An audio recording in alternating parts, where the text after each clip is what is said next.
friends, I'm Sonam Maheshwal. Welcome to my YouTube channel Maheshwal Steno. Today I'm going to give you a dictation at 100 words per minute. So get ready, 5 seconds to go.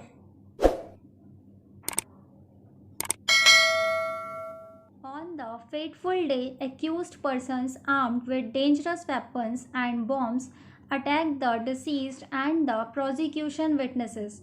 Appellant hurled bomb on deceased and he died on the spot, and others also hurled bombs and prosecution witnesses suffered splinter injuries. The High Court upheld the acquittal of all the accused except the appellant and convicted the appellant under Section 302. The High Court has not exercised the caution that was expected to while dealing with the judgment of acquittal by the trial court. High Court was not justified in interfering with the well-considered judgment of the trial court. The judgment of the High Court is set aside and that of the trial court is restored. The well-considered judgment of the trial court has been upset by the High Court, and in its judgment, the High Court relied on the complaint. There is hardly any consideration in the High Court's judgment, more particularly of the mix-up of timings as regards the complaint. In the complaint, it is specifically alleged that the Telugu Desam party was led by the appellant.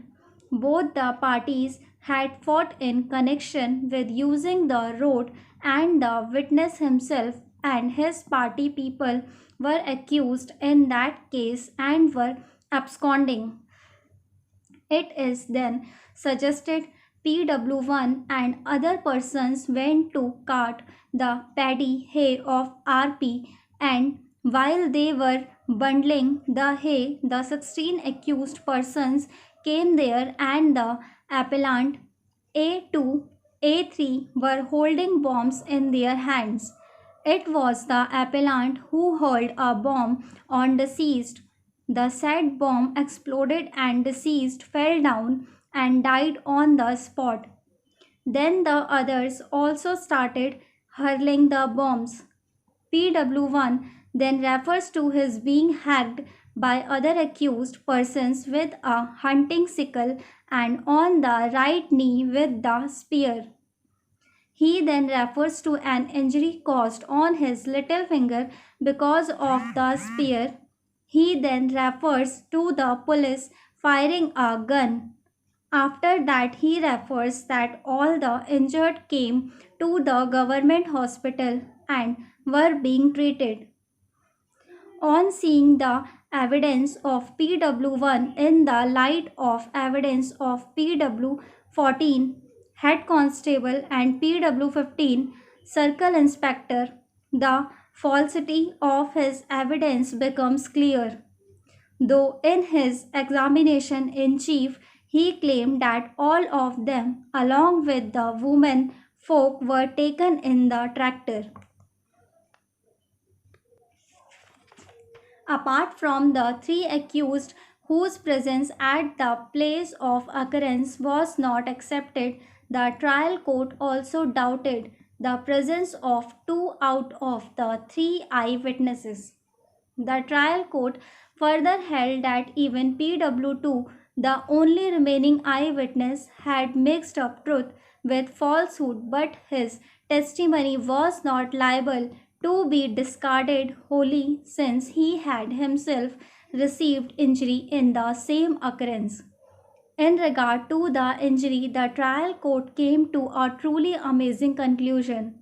The injury on the hand of Ramesh was certainly in existence, and it was also proved by the medical evidence. The trial court resolved the contradiction by fastening the injury to Ramesh too onto the appellant, even though that was not the case of the prosecution.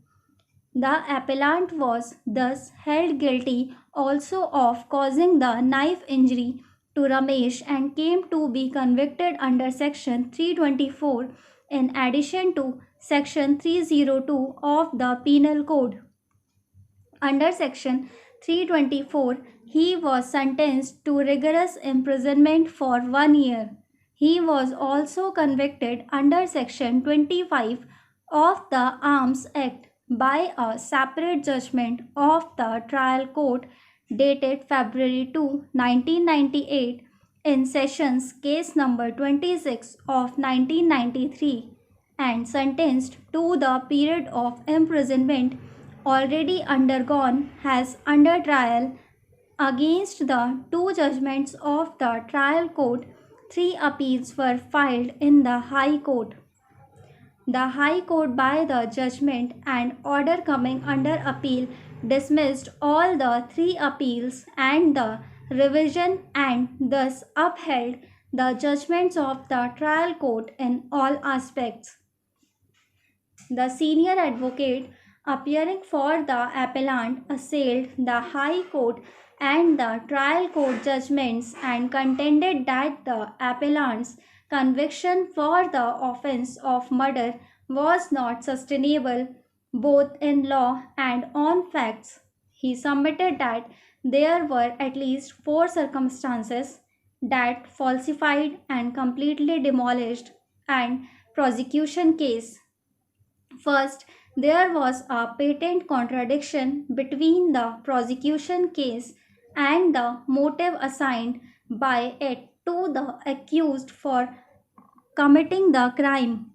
Secondly, it was undeniable that injuries were fabricated both on the person or the deceased and Ramesh, the only eyewitness whose evidence was accepted by the High Court. According to the prosecution case, there was a fierce enmity between the persons of accused party and complainant party. Friends, don't forget to like, share and subscribe my channel for more related videos and press the bell icon for instant notifications. Thank you.